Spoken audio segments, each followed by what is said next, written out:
पंडित लेखन श्री राम शर्मा आचार्य जी की वाणी। गुरु गीता का प्रत्येक अक्षर मंत्रराज है। गुरु गीता परम दिव्य शास्त्र है। इसका अर्थ एवं इसके शब्द दोनों ही दिव्य हैं। इसके अर्थ में परम गंभीर एवं गूढ़ तत्व ज्ञान की झांकी है। आध्यात्मिक साधना के शिखर अनुभवों की झलक है। इतना ही नहीं, गुरु गीता के अर्थ में ज्ञान, कर्म व भक्ति तथा हठ एवं राजयोग की दुर्लभ साधनाएं प्रकाशित होती है। इनमें से किसी एक साधना विधि का साधन करने वाला आध्यात्मिक जीवन की दुर्लभतर एवं दुर्लभतम विभूतियों को पा सकता है। ऐसा कहने का आधार लेखीय कल्पना नहीं, वरना शास्त्रों व संत जीवन चरित्र का स्वास्थ्य व आध्यात्मिक पुरुषों के सत्संग का अनुभव है। ये सत्य इतना प्रामाणिक है जिसे कोई साधक अपने स्वयं के अनुभव में बदल सकता है। कतिपय भाग्यशाली ऐसा कर भी रहे हैं। अर्थ जितनी ही दिव्यता गुरु गीता के शब्दों और अक्षरों में है। हालांकि ये सत्य बुद्धि एवं सभी तर्कों से परे है। सत्य तो यही है कि गुरु गीता के अक्षरों और शब्दों को महत्व को जानना, समझना इसके अर्थ को समझने से ज़्यादा दुष्कर व द्रोह है, क्योंकि अर्थ में तो तर्क, दर्शन एवं ज्ञान का संयोजन है। इसे बुद्धि एवं अंत प्रज्ञा से जाना जा सकता है, परंतु अक्षरों व शब्दों के संयोजन में छुपी दिव्यता को पहचानना केवल श्रद्धासिक्त हृदय से ही असंभव है। इसी बलबूते पर गुरु गीता की ये मांत्रिक सामर्थ्य प्रकट होती है। गुरु गीता का संपूर्ण ग्रंथ अपने आप में मंत्र शास्त्र है। इसके कई दुर्लभ प्रयोग हैं जो अलग अलग ढंग से सिद्ध एक संपन्न किए जाते हैं। इस क्रम में महत्वपूर्ण बात ये भी है कि इस जानने वाले भी विरल या दुर्लभ है। साधकों एवं सिद्धों के समुदाय में विरल जन ही ऐसे हैं जो मंत्रमयी गुरु गीता के मंत्रों का प्रयोग करने से सामर्थ्य रखते हैं। हालांकि गुरु गीता में इसके पर्याप्त संकेत मिलते हैं। गुरु गीता के पिछले कर्म में भी कुछ ऐसे ही गूढ़ निर्देशों की चर्चा की गई है। इसमें भगवान सदाशिव ने जंग माता भवानी को बताया है कि हे देवी, गुरु गीता द्वारा उपदेशित मार्ग ही मुक्तिदायक है, लेकिन इन सभी साधनाओं का उपयोग साधक को लोक कल्याण के लिए करना चाहिए, न कि लौकिक कामनाओं को पूरा करने के लिए। जो ज्ञानहीन लोग इस महत्वपूर्ण, दुर्लभ एवं गोपनीय साधनों को उपयोग सांसारिक कामों के लिए करते हैं, उन्हें बार बार भवसागर में गिरना पड़ता है। परंतु जो ज्ञानी अपनी निष्कामता के साधक इन साधनों का उपयोग करते हैं, वो सभी कर्म बंधनों से मुक्त रहते हैं। इस परम रहस्यमयी गुरु कथा को आगे बढ़ाते हुए भगवान भोलेनाथ माँ जगदम्बा से कहते हैं, गुरु गीता का भक्ति पूर्वक पठन, श्रवण एवं इसका लेखन तथा दूसरों को इसे देने से सर्वसु फल प्राप्त होते हैं। प्रभु कहते, हे देवी, गुरु गीता रूपी इस शुद्ध तत्व को मैंने आपके सामने कहा। इसका विधि पूर्वक जब सभी सांसारिक कठिनाइयों का विनाश करने वाला है। गुरु गीता का प्रत्येक अक्षर मंत्रराज है। अन्य सभी मंत्र मिलकर भी इसकी 16वीं कला भी नहीं है। इस गुरु गीता की मंत्रमाला के जप का अनंत फल है। इसका पाठ करने वाला इस अनंत फल को प्राप्त करता है। ऐसा करने से उसके सभी पापों का ये एवं सभी तरह की दरिद्रता का विनाश होता है। भगवान शिव के इस कथन में गुरु गीता के मांत्रिक महत्व का संकेत है। इसमें इसके पाठ के महत्व का वर्णन है।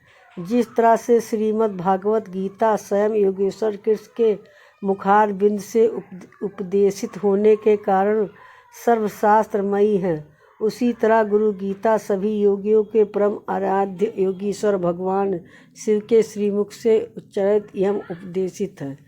एक अर्थ में इसका महत्व श्रीमद् भागवत गीता से भी बढ़कर है, और वह इस तरह की श्रीमद् भागवत गीता के श्रोता के रूप में अर्जुन है, जो मोहग्रस्त एवं प्रत्येक व्यढ़मूढ़ अवस्था में इसे सुनना प्रारंभ करते हैं।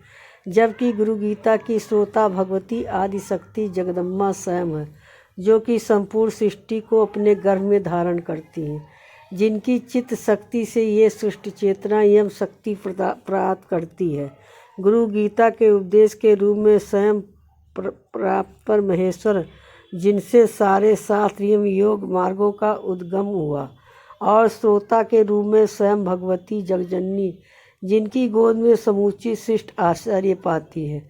इनके संवाद के रूप में उदय हुई गुरु गीता के मांत्रिक महत्व का यथार्थ विवरण दे पाना किसी भी साधक सिद्ध के बस की बात नहीं है। हाँ, ऐसे महान साधकों के अनुभूतियों के विवरण एवं वर्णन पढ़कर रोमांचित, गदगद, पुलकित एवं प्रेरित हुआ जा सकता है। ऐसे ही प्रेरक एवं अनुभूतिपूर्ण कथा खाकी बाबा की है। खाकी बाबा उत्तर प्रदेश के पूर्वांचल के विख्यात संत हुए हैं। इनकी योग विभूतियों की अनेक कथाएं अभी भी पूर्वांचल के गांवों में बड़ी श्रद्धा से कही सुनी जाती है। खाकी बाबा का अधिकांश समय कुसमी के जंगल में बीता। हाँ, अपने अंतिम समय में वो अवश्य चित्रकूट चले गए। खाकी बाबा के अनेक कृपा पात्रों में मुस्लिम संत सैयद रोशन अली शाह एवं उनके शिष्य सिराजुद्दीन का विशेष नाम आता है। भट्ट मयूरवंशीय मझौली नरेश भी खाकी बाबा के कृपा पात्रों में थे। कहते हैं बाबा को आध्यात्मिक पथ पर स्वयं भगवान सदाशिव ने चलाया था। उन्होंने स्वयं ही इस योगी राज को तारक मंत्र को दीक्षा दी थी। कहते हैं बाबा की गहन आध्यात्मिक अभिरुचि थी। बचपन से ही उनका मन संसार में नहीं लगता, पर कहाँ जाएं, क्या करें, कोई मार्ग भी तो नहीं था। हार कर उन्होंने श्री दुर्गा सप्तशती का आश्रय लिया। स्वयं भगवती रूपी सरस्वती का आश्रय लेकर माँ को पुकारने लगे। वही माँ जो कण कण में अग जग में है। एक दिन जब वो पाठोपरांत माँ के ध्यान में बैठे थे तो अद्भुत झलक मिली। उन्होंने देखा कि आकाश मार्ग से भगवान भोलेनाथ माता जगदम्बा के साथ जा रहे हैं।